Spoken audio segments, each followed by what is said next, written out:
ಚೆನ್ನಾಯ್ತಾ? ಪನ್ನೀರು ಬಟಾಣಿ ಪುರಿ ಸೂಪರ್ ಚೆನ್ನಾಗಿದೆ. ಸರಿ, ನೀನು ಟೇಸ್ಟ್ ಮಾಡಮ್ಮ ಆಮೇಲೆ.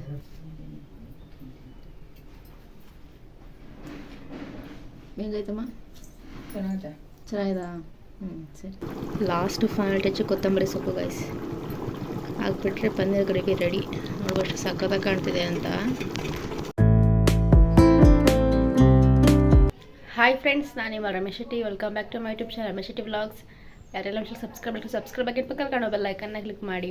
ಸೊ ಡೈಲಿ ವ್ಲಾಗ್ ಸ್ಟಾರ್ಟ್ ಮಾಡಿದ್ದೀನಿ ನಾನು ಇವತ್ತು. ನಾನು ಓದಿದ್ರೆ ಹೇಳಿದ್ದೆ ಮಿನಿ ವ್ಲಾಗ್ಸ್ ಎಲ್ಲ ಹಾಕ್ತಿದ್ದೀನಿ, ಪ್ಲೀಸ್ ಸಪೋರ್ಟ್ ಮಾಡಿ ಅಂತ. ಸೊ ಇನ್ನೂ ಯಾರಿಗೂ ನೋಟಿಫಿಕೇಶನ್ ಹೋಗಿಲ್ಲ ಅಂದರೆ ಪ್ಲೀಸ್ ಹೋಗಿ ನನ್ನ ಚಾನಲ್ ಚೆಕ್ ಮಾಡಿ. ಸೊ ಮಿನಿ ವ್ಲಾಗ್ಸ್ ಎಲ್ಲ ಅಪ್ಲೋಡ್ ಮಾಡ್ತಿದ್ದೀನಿ, ಹಾಗೆ ಇನ್ಸ್ಟಾಗ್ರಾಮಲ್ಲೂ ಅಪ್ಲೋಡ್ ಮಾಡ್ತಿದ್ದೀನಿ. ಸೊ ಇನ್ಸ್ಟಾಗ್ರಾಮಲ್ಲೂ ಕೂಡ ನಾನು ಫಾಲೋ ಮಾಡ್ಬೋದು. ಹಾಗೆ ಮಿನಿ ವ್ಲಾಗ್ಸ್ ಇಷ್ಟ ಆದರೆ ಲೈಕ್, ಶೇರ್, ಕಮೆಂಟ್, ಹಾಗೆ ಚಾನಲ್ ಸಬ್ಸ್ಕ್ರೈಬ್ ಮಾಡ್ಕೊಳ್ಳಿ. 5K ರೀಚ್ ಮಾಡಬೇಕು ಅಂತ ಅಂದ್ಕೊಂಡಿದ್ದೀನಿ. ಸೊ ನಿಮ್ಮ ಸಪೋರ್ಟ್ ನನ್ನ ಮೇಲೆ ಇರಲಿ. ಸೊ ವ್ಲಾಗ್ನ ಕಂಟಿನ್ಯೂ ಮಾಡ್ತೀನಿ, ನೋಡ್ತಾ ಇರಿ. ಬಂದಿದ್ದೆಲ್ಲ ವ್ಲಾಗ್ನ ಶುರು ಮಾಡೋಣ. ಇವತ್ತು ಸಂಡೇ ಆಗಿರೋದ್ರಿಂದ ಸ್ವಲ್ಪ ಲೇಟಾಗಿ ಎದ್ದೇಳಿದ್ರೆ ಬ್ರೇಕ್ಫಾಸ್ಟ್ಗೆ ಬಂದು ಪನ್ನೀರ್ ಗ್ರೇವಿ ಮಾಡ್ತಾಯಿದ್ದೀವಿ. ಅದ್ರ ಜೊತೆ ಕಾಂಬಿನೇಷನ್ಗೆ ಚಪಾತಿ ಮತ್ತು ಪೂರಿ ಮಾಡ್ತಾಯಿದ್ದೀವಿ. ಸೊ ಇಲ್ಲಿ ನೋಡ್ಬೋದು ಪನ್ನೀರ್ ಪ್ಯಾಕೆಟ್ ತೊಗೊಂಡಿದ್ದೀನಿ 2.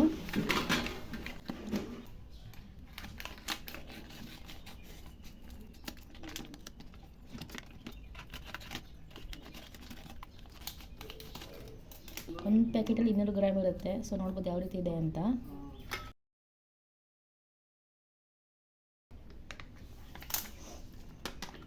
ಈ ಜಾಸ್ತಿ ಹೊತ್ತು ಇಟ್ಟರೆ ಮೆಲ್ಟ್ ಆಗೋಗುತ್ತೆ.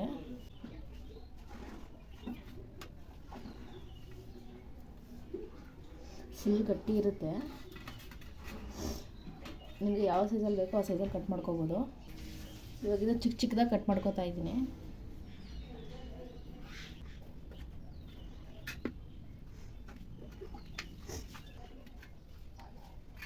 ಸೊ ನೋಡ್ಬೋದು ಈ ಥರ ಸಣ್ಣದಾಗಿ ಕಟ್ ಮಾಡ್ಕೋಬೇಕು.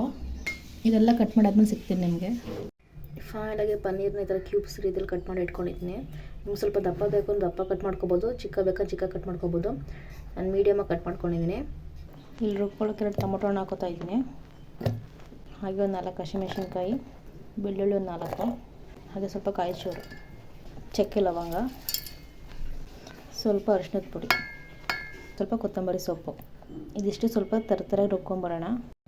ಫೈನಲಾಗಿ ಮಸಾಲೆ ರುಬ್ಕೊಂಬಂದಾಗಿದೆ. ಫಸ್ಟ್ 1 ಟೇಬಲ್ ಸ್ಪೂನ್ ಅಷ್ಟು ಎಣ್ಣೆ ಹಾಕೋತಾ ಇದ್ದೀವಿ. 1 ಟೇಬಲ್ ಸ್ಪೂನ್ ಅಷ್ಟು ಅಚ್ಕಾರದ ಪುಡಿ ಆ್ಯಡ್ ಮಾಡ್ತಾ ಇದ್ದೀವಿ. ಹಾಗೆ ಸ್ವಲ್ಪ ಅರಿಶಿನ, 1 ಚಿಟಿಕೆ ಆಗೋಷ್ಟು ಹಾಕ್ಕೊಳ್ಳಿ, ಜಾಸ್ತಿ ಹಾಕೋಕೆ ಹೋಗಬೇಡಿ. ಲೋ ಫ್ಲೇಮಲ್ಲೇ ಮಾಡಿ, ಎಣ್ಣೆ ಸೀದೋದ್ರೆ ಖಾರ ಚೆನ್ನಾಗಿರಲ್ಲ.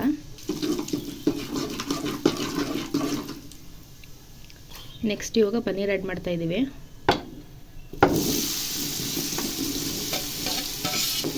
ನಿಧಾನಕ್ಕೆ ಹಂಗಂಗೆ ತಿರುಗಿಸ್ಕೋಬೇಕು. ಲೋ ಫ್ಲೇಮಲ್ಲೇ ಮಾಡಿ, ಎಲ್ಲ ಸೀದೋ ಥರ ಹೋಗುತ್ತೆ. ಚೆನ್ನಾಗಿ ಮಿಕ್ಸ್ ಮಾಡ್ಕೊಳ್ಳಿ. ಈ ರೀತಿ ಕ್ಯೂಬ್ಸಾಗಿ ಕಟ್ ಮಾಡ್ಕೊಂಡ್ರೆ ತಿನ್ನೋಕ್ಕೂ ಚೆನ್ನಾಗಿರುತ್ತೆ. ಇದೊಂದು 10 ನಿಮಿಷ ಇದರಲ್ಲೇ ಫ್ರೈ ಆಗಬೇಕು. ಸ್ವಲ್ಪ ರುಚಿಗೆ ತಕ್ಕಷ್ಟು ಉಪ್ಪು ಹಾಕ್ಕೊಳ್ಳಿ. ಚೆನ್ನಾಗಿ ಮಿಕ್ಸ್ ಮಾಡ್ಕೊಳ್ಳಿ. ಇವಾಗ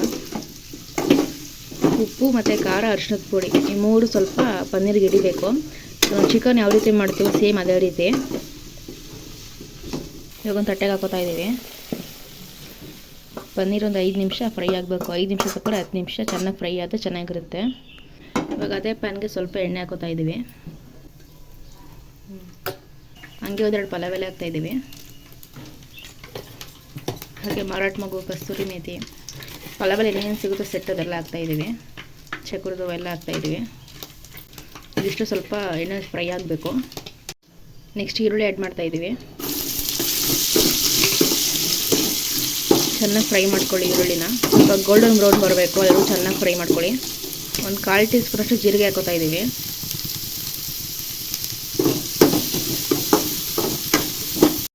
ನೆಕ್ಸ್ಟ್ ನಾವು ರುಬ್ಕೊಂಡಿದ್ದೆಲ್ಲ ಮಸಾಲೆ ಆ್ಯಡ್ ಮಾಡ್ತಾಯಿದ್ದೀವಿ. ಮಸಾಲೆ ಬಂದು ಹಸಿ ವಾಸನೆ ಹೋಗಬೇಕು, ಅದನ್ನು ಚೆನ್ನಾಗಿ ಫ್ರೈ ಮಾಡ್ಕೊಳ್ಳಿ. ಗರಂ ಮಸಾಲ ಒಂದು 1/4 ಟೀ ಸ್ಪೂನ್ ಅಷ್ಟು ಹಾಕೋತಾ ಇದ್ದೀವಿ.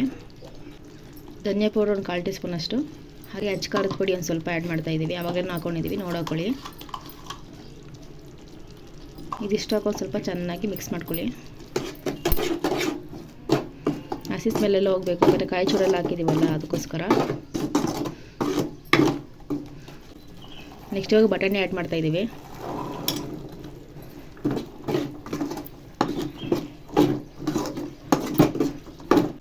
ನೆಕ್ಸ್ಟ್ ನಾವು ಮಸಾಲ ರುಬ್ಕೊಂಡಿದ್ದೀವಲ್ಲ ಅದೇ ಜಾರಿಗೆ ಸ್ವಲ್ಪ ನೀರು ಹಾಕ್ಕೊಂಡು ಚೆನ್ನಾಗಿ ಮಿಕ್ಸ್ ಮಾಡಿ ಹಾಕೋತಾ ಇದ್ದೀವಿ. ನಿಮಗೆ ಗ್ರೇವಿ ಎಷ್ಟು ಬೇಕೋ ಅಷ್ಟು ನೋಡಿ ಹಾಕ್ಕೊಳ್ಳಿ. ನೀರು ತೆಳ್ಳೆ ಬೇಕೋ ಸ್ವಲ್ಪ ನೀರು ಜಾಸ್ತಿ ಹಾಕ್ಕೊಳ್ಳಿ, ಗಟ್ಟಿಗೆ ಬೇಕೋ ಸ್ವಲ್ಪ ನೀರು ಕಡಿಮೆ ಹಾಕ್ಕೊಳ್ಳಿ. ಚೆನ್ನಾಗಿ ಮಿಕ್ಸ್ ಮಾಡ್ಕೊಳ್ಳಿ. ಇವಾಗ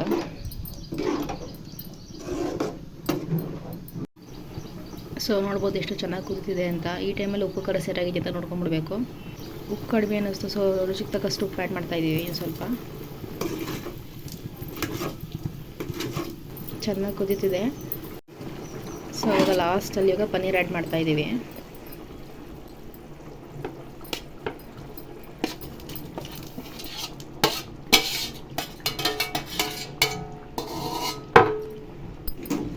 ಚೆನ್ನಾಗಿ ಇವಾಗ ಮಿಕ್ಸ್ ಮಾಡ್ಕೊಳ್ಳಿ. ಪನ್ನೀರ್ ಹಾಕಿದ್ಮೇಲೆ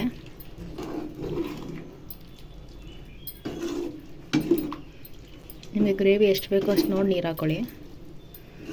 ಒಂದೆರಡು ಕುದಿ ಚೆನ್ನಾಗಿ ಕುದ್ರೆ paneer gravy ready. Last final touch ಕೊತ್ತಂಬರಿ ಸೊಪ್ಪು ಗೈಸ್ ಹಾಕ್ಬಿಟ್ರೆ ಪನ್ನೀರ್ ಗ್ರೇವಿ ರೆಡಿ. ನೋಡುವಷ್ಟು ಸಕ್ಕತ್ತಾಗಿ ಕಾಣ್ತಿದೆ ಅಂತ. ಚೆನ್ನಾಗಿ ಮಿಕ್ಸ್ ಮಾಡ್ಕೋಬೇಕು. ಇವಾಗ ಲೋ ಫ್ಲೇಮಲ್ಲಿ ಮಾಡಿ, ಯಾಕಂದರೆ ಸೀದೋಗೋ ಚಾನ್ಸಸ್ ಉಂಟು. ಅದಕ್ಕೋಸ್ಕರ ಸಿಂಪಲಾಗಿ ಬೆಳಗ್ಗೆ ಬ್ರೇಕ್ಫಾಸ್ಟ್ಗೆ ಆರಾಮಾಗಿ ಮಾಡ್ಕೋಬೋದು ಪನ್ನೀರ್ ಗ್ರೇವಿ. ಚಪಾತಿ ಹಿಟ್ಟು ಕೂಡ ಕಲಸಿಟ್ಟಿದ್ದೀವಿ. ಚಪಾತಿ ಬೇಕು ಒಂದು ಚಪಾತಿ ಮಾಡ್ಕೋಬೋದು, ಪೂರಿ ಮಾಡ್ಕೋಬೋದು. ಎರಡಕ್ಕೂ ಒಳ್ಳೆ ಕಾಂಬಿನೇಷನ್ನು. ಪನ್ನೀರ್ ಗ್ರೇವಿ ರೆಡಿಯಾಗೈತೆ. ಬನ್ನಿ ಪ್ಲೇಟಿಗೆ ಸರ್ವ್ ಮಾಡೋಣ.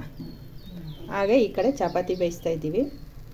ಗಾಯ್ಸ್ ನಮ್ಮ ಪೂರಿ ಮಾಡ್ತಾವ್ರೆ. ನಮ್ಮ ಅಣ್ಣವಾಗಿ ಡ್ಯೂಟಿಯಿಂದ ಬಂದ.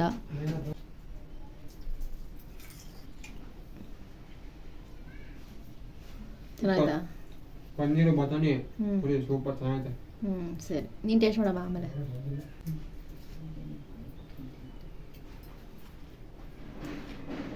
ಹೆಂಗೈತಮ್ಮ? ಚೆನ್ನಾಗಿದಾ? ಸರಿ ಗಾಯ್ಸ್, ಫೈನಲಿ ಪನ್ನೀರ್ ಗ್ರೇವಿ ಮತ್ತು ಪುರಿ ರೆಡಿಯಾಗಿದೆ.